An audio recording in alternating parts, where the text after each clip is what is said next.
Саламатсыздар ма, құрметті студенттер? Бүгінгі сабағымыздың тақырыбы диспансеризация жүргізу әдісі мен үлгісі. Ірі малдарға диспансеризация жүргізу әдістемесі. Бүгінгі сабақта диспансеризация жүргізу әдісін және де диспансеризацияның сатыларын қамтитын боламыз. Жалпы диспансеризация дегеніміз не? Диспансеризация дегеніміз мал шаруашылығындағы әртүрлі ауруларды болдырмауға, олардың шаруашылық тиімді сапасы мен сыртқы ортаның қолайсыз жағдайларына тұрақтылығына бағытталған шаралар жиынтығы болып табылады. Мал шаруашылығында диспансеризацияның алдына қойылатын мақсат ол малдардың анемиялық және гиповитаминдік жағдайын, зат алмасуының бұзылуын, созылмалы індетті ауруларға емдік және де алдын алу шараларын өткізіп, денсаулығын қалпына келтіруді қамтамасыз ету болып табылады.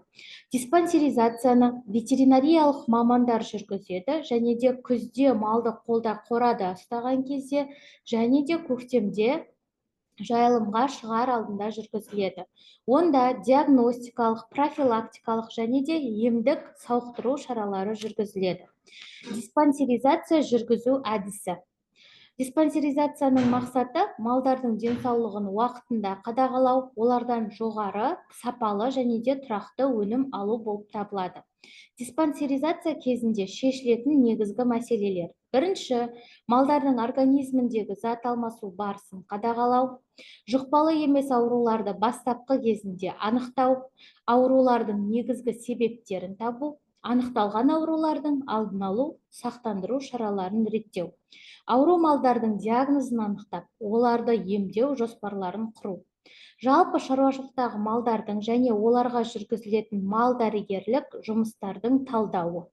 Табынның клиникалық статусын, қанның, сүттің, нәжістің, несептің, мес қарын жынын және тағы да басқа керекті материалдардың лабораториялық көрсеткіштерін реттеу болып табылады. Диспансеризация жүргізген кезде топырақ, өсімдік, организм бірліктерін ешқашанда естен шығармау керек. Малдың денсаулығын анықтау, ауру малдарды емдеу және де аурулардың алдын алу қажет. Диспансеризация тексерулердің нәтижесінде қорыта келгенде табындағы малдарды 3 топқа бөлуге болады. Біріншісі, аурудың клиникалық белгілері жоқ сау малдар. Екіншісі, клиникалық белгілері жоқ, бірақ организмде зат алмасу процестері төмендеген малдар.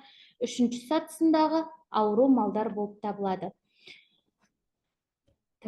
Диспансеризацияның екінші сатысында ауру малдарды топтап емдеп және де организмге қажетті заттарды мүмкіндігінше ауыз қуысы арқылы беру керек екенін есте сақтағанымыз жөн.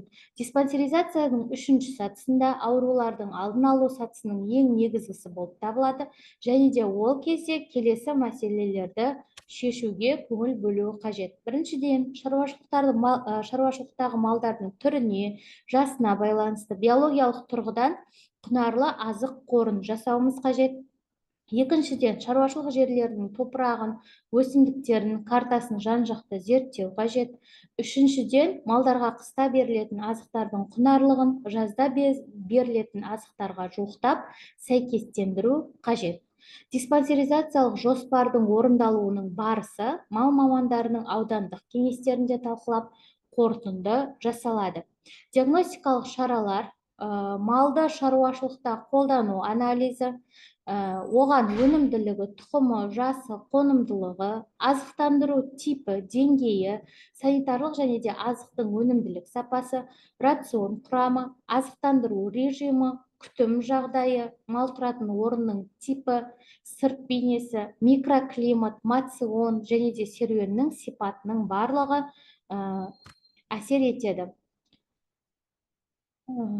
Жалпы клиникалық физиологиялық зерттеулер барысында мал басының бәрін қамтуымыз қажет. Табын синдроматикасын зерттеген кезде сүт өнімінің деңгейін, жасы үлкен малдардың тірі массасының бірқалыптылығын, туылған өнімін, акушерлік гинекологиялық ауруын, табындағы аналық бастардың бедеулігін, жаңа туған малдардың ауруларын, ақырғы 3 жылда біраққа шыққан малдардың себептерін анықтау қажет.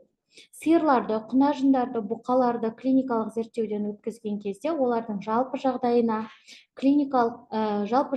көңіл аударады.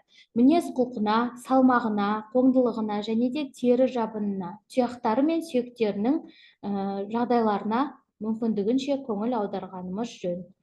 Осымен бүгінгі сабағымыз аяқталды. Жақсы, сау болыңыздар.